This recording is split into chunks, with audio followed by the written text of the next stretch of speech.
മഴ തോരും മുമ്പേടെ നാളത്തെ എപ്പിസോഡിൻ്റെ പ്രൊമോയിലേക്ക് എല്ലാവർക്കും സ്വാഗതം. അങ്ങനെ നമ്മുടെ രേവതിക്കുട്ടി ബാലചന്ദ്രനെ വിളിച്ച് കാര്യങ്ങളൊക്കെ പറയുന്നുണ്ട്, ഞാൻ നിന്നോളാം.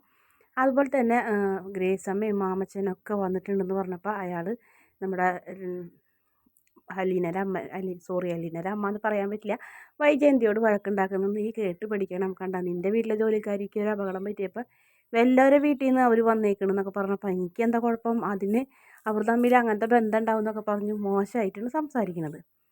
എന്തായാലും അലീനോട് അവിടെ നിൽക്കണ്ട, മാമച്ചായൻ്റെ വീട്ടിലേക്ക് വരാൻ രേവതിക്കുട്ടി നിർബന്ധിക്കുകയാണ്.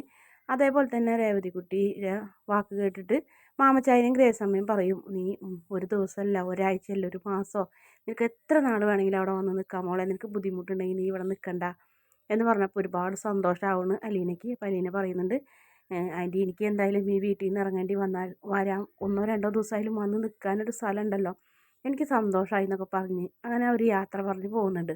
പിന്നീട് നമ്മുടെ കമല വല്ലാത്ത ദേഷ്യത്തോടെ ഹരിനോട് കാര്യങ്ങളൊക്കെ ചോദിക്കുമ്പോൾ ഞാനെല്ലാം അമ്മ ചെയ്തത്, എല്ലാം അവനാണ് ചെയ്തത്, അവൻ എന്നെ അങ്ങോട്ട് വിളിപ്പിക്കുക ചെയ്തത്, മയക്കുമരുന്നൊക്കെ അവനാണ് സംഘടിപ്പിച്ചതെന്ന് പറഞ്ഞ് എന്നിട്ട് കുറ്റം എൻ്റെ തലയിലായെന്ന് പറഞ്ഞ് അങ്ങനെ എല്ലാ കുറ്റവും രോഹിത്തിൻ്റെ തലയിൽ കെട്ടിവെച്ച് ഹരിശങ്കർ ഒഴിയുന്നൊരു ഭാഗമാണ് പ്രൊമോയിൽ കാണിക്കുന്നത്. വീഡിയോ ഇഷ്ടപ്പെടുകയാണെങ്കിൽ ചാനലൊന്ന് സബ്സ്ക്രൈബ് ചെയ്ത് സപ്പോർട്ട് ചെയ്യണേ.